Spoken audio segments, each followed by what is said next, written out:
Kemacetan panjang hampir terjadi di 5 km di Jalan Kolonel Haji Burlian, mulai dari Pasar KM5 menuju Jalan Jenderal Sudirman, tepatnya depan kampus Universitas Islam Negeri Raden Patah Palembang, Sabtu 18 Maret 2023. Kemacetan disebabkan ramainya kendaraan yang masuk ke kampus UIN Raden Patah Palembang.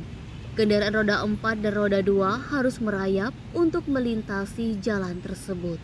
Pengendara roda 2 Udin mengungkapkan, kemacetan terjadi mulai pukul 13.00 waktu Indonesia Barat hingga 14.26 waktu Indonesia Barat.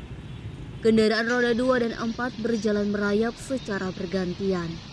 Sementara warga sekitar lokasi Wahyu mengatakan, kemacetan ini karena sedang ada wisuda di kampus UIN Raden Patah Palembang.